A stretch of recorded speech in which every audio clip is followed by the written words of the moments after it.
July the 6th is Saint Gonzaga Gonza Day, and the national celebrations took place at the Bugonza Shrine in Kaliro District. President Yoweri Museveni, as chief pilgrim, joined thousands of faithful Ugandans to honor the life and martyrdom of Saint Gonzaga Gonza, one of Uganda's revered martyrs killed for his faith. The event marked the 139th year of Gonzaga Gonza's martyrdom, with the theme Pilgrims of Hope, inspired by the late Pope Francis. During the celebrations, President Museveni planted a tree to commemorate the occasion and addressed the gathered pilgrims. While addressing pilgrims, President Museveni emphasized the importance of shrines like Bugonza and Chebando, where Saint Martyrs Mulumba was born, and promised to help with their rehabilitation. He also pledged 950 million Uganda shillings for the Martyrs Hospital in Jinja. Then that's the one they used to start the Martyrs Hospital. And this is the one they want me to complete with the 950 million. And we shall do that. He also pledged 300 million Uganda shillings for the Catholic Priests Association and SACCO, and other 300 million Uganda shillings to finish the priests' building in Jinja Diocese. The 300 million to complete the structure of the priests, about priests, also Sodoti. The president also urged Ugandans to utilize all available government programs in their communities for wealth creation other than advocating for new ones.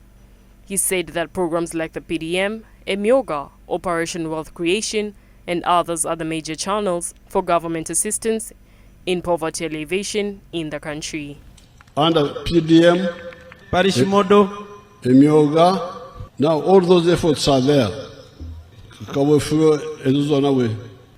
Rebecca Kadaga, the minister in charge of East African Affairs, asked the president to help with important sites like Bishop Hannington's Shrine, Bugonza and Chebando shrines, saying that when they are completed, they will improve religious tourism in Uganda.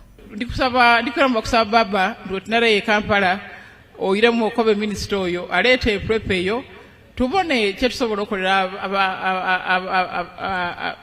aba faithful kubanga kino kizito, so that buli mwaka tumanya tu budget set dawe dirimu batandikira okolebenda okwogezaku bongezenga kwa government ena kyetalimu kubanga byo bulambuzi bituletera sente ningi. The mass was presided over by Bishop Charles Wamika, with Archbishop Raphael Wakorach Pimonyi of Gulu as the main celebrant. The event also included prayers for the late Pope Francis and a dedication for Pope Leo XIV. The pilgrimage served as a moment for national reflection, prayer, and reaffirmation of Uganda's Christian values. Father Gerald Muto, the diocesan secretary for Jinja Diocese, read Bishop Right Reverend Charles Martin Wamika's message to the president, in which he thanked him for paying his medical bills. In a special way, I thank you, Your Excellency, the President of Uganda, for the financial support towards my medical bills for the treatment. Thank you very much, Mr. President. Bishop Waife alikwebaza President. In the message, the bishop urged fellow members of the Interreligious Council to embrace the president's call for religious leaders to engage in wealth creation efforts to uplift the standards of their communities. Your Excellency, we received a message on your plans to engage with the religious leaders and to see how we can promote wealth creation campaigns amongst our followers. Sir, I don't see anything bad with religious leaders promoting wealth creation campaigns amongst our followers. Gonzaga Gonza and Martyrs Mulumba are the only two martyrs who were born in eastern Uganda. This is the reason why all national leaders are calling for the refurbishment of their shrines.